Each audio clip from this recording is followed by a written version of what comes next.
15 సంవత్సరాల దీక్ష దివాస్ కార్యక్రమంలో మాత్రం ఈరోజు తెలంగాణ భవన్లో మనతో పాటు ఉన్నారు మరి పావని గౌడ్ గారు. చెప్పండి, ఎప్పుడైతే మరి సీఎం కేసీఆర్ గారు మనకు ప్రత్యేక తెలంగాణను తెచ్చిపెట్టిన రోజు నవంబర్ 29 15 సంవత్సరాలు పూర్తి చేసుకుంటున్న ఈ సందర్భంగా మరి ఆయన గురించి చెప్పడానికైతే కొన్ని దశాబ్దాలు కూడా సరిపోవు ఆ చరిత్ర చెప్పుకోవడానికి. అందుకు మరి నేను అవన్నీ ఏమీ అడగను, ఎందుకంటే ఆయన గురించి తెలియని వాళ్ళు లేరు, ఆయన గురించి ఎంత చెప్పినా తక్కువే. కాబట్టి కేసీఆర్ గారి పాలన 10 సంవత్సరాల పాలనలో తెలంగాణ ఎట్లుంది, ఇప్పుడు కాంగ్రెస్ పాలనలో తెలంగాణ ఎట్లుంది? కేసీఆర్ గారి గురించి ఈరోజు చెప్పాల్సింది ఏంటంటే తెలంగాణ చరిత్రను మలుపు తిప్పిన రోజు.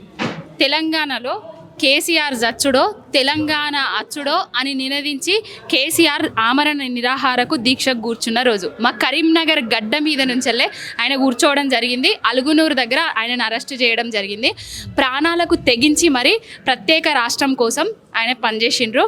ఆయన ఒక ఉద్యమ వీరుడు, ఉద్యమ సేనాని. ఆయనకు రేవంత్ రెడ్డికి నక్కకు నాగలోకానికి ఉన్నంత తేడా ఉన్నది. కేసీఆర్ గారికి ఉద్యమ చరిత్ర ఉన్నది, తెలంగాణ రాష్ట్రాన్ని తీసుకొచ్చిన చరిత్ర ఉన్నది. రేవంత్ రెడ్డికి బ్యాగులు మోసిన చరిత్ర ఉన్నది, ఉద్యమంలో రైఫిల్ ఎక్కుపెట్టిన చరిత్ర ఉన్నది. ఉద్యమంలో రైఫిల్ ఎక్కుపెట్టినోడు, బ్యాగులు మోసినోడు, ప్రభుత్వాన్ని కూలగొట్టాలనుకున్నోడు, కుట్రలు కుతంత్రాలు చేసినోడు ఏ విధంగా పాలిస్తాడో ఆ విధంగా తెలంగాణ రాష్ట్రాన్ని అరిగోస పెడుతున్నాడు. తెలంగాణ రాష్ట్రంలో ప్రజలందరినీ, ఒకళ్ళని కాదు ఇద్దరిని కాదు, ఆనాడు కేసీఆర్ గారు సకల జనులను సంబంధ వర్గాలను ఏకం చేసి తెలంగాణను సావు నోట్లో తలబెట్టి తెలంగాణను సాధించి తెచ్చిన తెలంగాణను 10 ఏళ్లల్లా ప్రగతి పదంలో దేశంలోనే నెంబర్ 1 స్థానానికి తీసుకొచ్చిన తెలంగాణను, అభివృద్ధి చేసిన తెలంగాణను మార్పు అని ప్రజలను ఏమార్చి అధికారంలోకి అడ్డదారిలో వచ్చినాక తెలంగాణ రాష్ట్రాన్ని 11 నెలలల్లా ఆగం చేసిండు. అభివృద్ధిని కుంటు పట్టిస్తున్నాడు. ప్రజలు అరిగోస పడుతున్నారు. రైతన్నలు, నేతన్నలు, చిన్నపిల్లలు, గురుకుల పిల్లలు అందరినీ చంపుతున్నాడు. చంపే పాలన ఎక్కడా? పొత్తిళ్లలో పెట్టుకొని సాదుకున్న పాలన ఎక్కడా? కేసీఆర్ గారు దాస్య సుంకలాలను, తన తల్లి దాస్య సుంకలాలను త్యజింపజేసిండు. కానీ ఈ రేవంత్ రెడ్డి వచ్చి మళ్ళా తెలంగాణను తిరోగమన స్థితికి తీసుకొని పోతున్నాడు. అయితే ఇప్పుడు మరి రేవంత్ రెడ్డి కూడా కొన్ని వ్యాఖ్యలు చేయడం జరిగింది. తెలంగాణను నేను తెచ్చాను అంటున్నాడు సీఎం.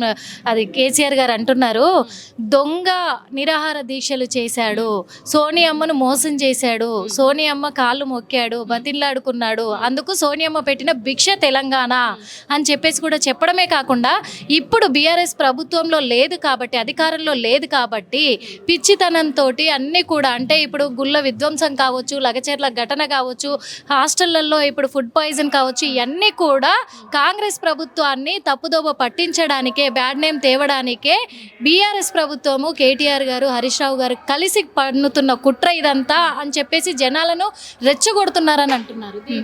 కుట్రలు కుతంత్రాలు చేసుడు, ఒక వ్యవస్థను నాశనం చేసుడు రేవంత్ రెడ్డితోటే సాధ్యమవుతుంది. ఎట్లా సాధ్యమవుతుంది అన్నది ముఖ్యమంత్రి చైర్లో కూర్చొని 11 నెలలలో చూపించిండు. ప్రజలందరికీ అర్థమైపోయింది. కేసీఆర్ లేకపోతే తెలంగాణ లేదు, తెలంగాణ లేకపోతే కేసీఆర్ లేడు. 2, తెలంగాణకు కేసీఆర్ గారికి పేగుబంధం ఉన్నది, అది నిజం. ఉద్యమం చేసింది కేసీఆర్, సకల జనులను సంబంధ వర్గాలను ఏకం చేసింది కేసీఆర్. ఆ సకల జనులు సంబంధ వర్గాలు ఏకమైనరు కాబట్టే ఢిల్లీ మెడలు వంచి, అదే సోనియా గాంధీ అని చెప్తున్నాడు కదా, ఆమె మెడలు వంచి మరి పార్లమెంటును స్తంభింపజేసి మరి తెలంగాణను తీసుకొచ్చిర్రు. ఉద్యమం చేస్తే తెలంగాణ వచ్చింది. ఆషామాషిగా వాళ్ళు తీసుకొచ్చి మనకు ప్లేట్లో పెట్టి తెలంగాణ ఇస్తున్నామని ఇవ్వలేదు.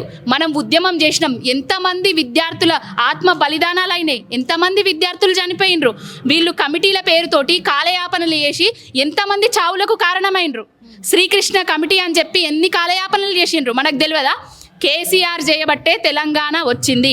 ఇది మరువని చెరగని చరిత్ర, అంతే. ఇంకా అంటే కేసీఆర్ గారు ఇప్పుడు తన గురించి కూడా ఎవరు రేవంత్ రెడ్డి ఎలిగేషన్స్ కొన్ని వ్యాఖ్యలు చేశారు. ఏమనంటే వయసుకు కూడా విలువ ఇవ్వకుండా, తను చేసిన ఆ ఉద్యమానికి కూడా విలువ ఇవ్వకుండా, ఆ గౌరవం లేకుండా కుక్క చావు చేస్తాడు కేసీఆర్, తెలంగాణను అప్పుల పాలు చేశాడు, అధోగతి పట్టించాడు అని చెప్పేసి కూడా వ్యాఖ్యలు చేయడం జరిగింది. ఈ వ్యాఖ్యలు మీరు ఎలా? ఈ మాటలు మనం నోటి నుంచి రావడానికి కూడా ఇబ్బంది అవుతుందండి. ఎందుకంటే కేసీఆర్ గారు వాళ్ళ తండ్రి వయసు ఆ తండ్రి లాంటి వయసున్న ఆయనను పట్టుకొని అట్లా విమర్శిస్తున్నాడంటే ఆయన మానసిక స్థితి, ఆయన మానసిక పరిస్థితి ఏ విధంగా ఉన్నదో మనం తెలుసుకోవచ్చు. ఆది నుంచెల్లి కేసీఆర్ గారిని తిట్టడమే పనిగా పెట్టుకున్నాడు. అధికారంలోకి రాకముందు తిట్టడమే, అధికారంలోకి వచ్చిన తర్వాత తిట్టడమే. తిట్టకపోతే వానికి పూట గడవది, తిట్టకపోతే వాని ప్రభుత్వం నడవది. అందుకే తిడుతున్నాడు. కుక్కలు ఎన్నో మొరుగుతాయి, ఏనుగు పోతుంటే కుక్కలు ఎన్నో మొరుగుతాయి. ఆడు కుక్క అంతే. కనకపు సింహాసనం మీద సునకాన్ని కూర్చుండబెట్టినాం అనుకోండి, ఆ సునకం బూడిదలనే వంటది తప్ప అలా కూర్చోదు. అదే పని రేవంత్ రెడ్డి చేస్తున్నాడు. ఆనవాళ్ళని జరుపుతా, అది జరుపుతా, ఇది జరుపుతా అనేది. తెలంగాణ రాష్ట్రం ఉన్నన్నాళ్ళు కేసీఆర్ గారి ఆనవాళ్ళను చెరపడం ఎవ్వడి సాధ్యం, ఎవ్వడి తరం కాదు. ఓకే, చివరిగా ఒక ప్రశ్న. అంటే ఇప్పుడు 15 సంవత్సరాలు పూర్తి చేసుకుంటున్న ఈ దీక్ష దివాస్ అంటే ఒక ప్రాణత్యాగం చేసినట్టే. ఆయన ప్రాణాలకు తెగించి పోరాడి తెలంగాణను తెచ్చాడు కాబట్టి కేసీఆర్ గారి తో మీ అనుబంధం ఎలా ఉంటుంది, ఆయన మీద మీ అభిప్రాయం? ఈరోజే తెలంగాణ ఉద్యమం అప్పుడు 2001 నుంచి మా నాన్న ఉద్యమంలో ఉన్నాడు. 2001 పార్టీ స్టార్ట్ అయిన దగ్గర నుంచి వెళ్ళి 2009 అక్టోబర్ 2వ తారీఖు మా డాడీ చనిపోయిండు. 2వ తారీఖు మా డాడీ చనిపోయినా కూడా ఈరోజు కేసీఆర్ గారిని ఎక్కడనైతే అలుగునూరులో అరెస్ట్ చేసిండ్రో ఆ అరెస్టును మేము టీవీలల్లో చూసి ఎక్కడికక్కడ రోడ్లను, ఎక్కడికక్కడ వాహనాలను స్తంభింపజేసినాం. నేను కూడా ఉద్యమంలో పాల్గొని 20 మంది పిల్లలను తీసుకుపోయి బస్సుకు అడ్డం పడుకున్నాం. ఈ రోజు నుంచెల్లే అంటే 2009 నవంబర్ 29 నుంచెల్లే నేను ఉద్యమంలా స్టార్ట్ అయినా. అప్పటి నుంచి బాపును ఆరాధించుకుంటేనే, ఆయనను చూసుకుంటూనే పెరిగిన. రాదు తెలంగాణ అని మా డాడీతో నేను అనేది, కానీ కేసీఆర్ తెస్తాడు తెలంగాణ అని మా డాడీ ఎప్పుడు చెప్పేది. ఆయన లేడు కానీ కేసీఆర్ తెలంగాణ తెచ్చిండు. తెచ్చిన తెలంగాణ ఏ విధంగా అభివృద్ధి చెందింది అనేది నేను చూసిన. రేపు నా పిల్లలకు చెప్తా, బాపుతోటి నా అనుబంధం విడదీయరా అనేది. నేనున్నంత కాలం, నా ప్రాణం ఉన్నంత కాలం బాపు నాతోటే ఉంటాడని కూడా పచ్చబొట్టు వేయించుకోవడం జరిగింది.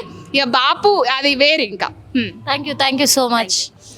చూసారు కదా, మరి ఇప్పటివరకు అయితే ప్రతి ఒక్క బీఆర్ఎస్ కార్యకర్త, బీఆర్ఎస్ అభిమానులు కూడా కేసీఆర్ గారి గురించి గొప్పగా చెప్పడం కూడా జరుగుతుంది. ఇక్కడ ఘనంగానైతే ఈ కార్యక్రమాన్ని, దీక్షా దివాస్ కార్యక్రమాన్ని చాలా ఘనంగా ఏర్పాట్లు చేసి కూడా ఇక్కడ జరిపిస్తున్నారు. బతుకమ్మ సంబరాలతో, అట్లనే గిరిజన వాసులు కూడా ఇక్కడికి వచ్చే డప్పుల మేళాలతోటి ఇక్కడ అంగరంగ వైభవంగా జరిపిస్తున్నారు. కెమెరామెన్ విష్ణుతో Nirmala, hit TV. Hit TV app ని డౌన్లోడ్ చేసుకోండి. ఇందులో short news, live news, entertainment movies అన్ని అవైలబుల్ గా ఉన్నాయి. Please download Hit TV app. Hit TV app. Hit TV యాప్ని ఫ్రీగా డౌన్లోడ్ చేసుకోండి.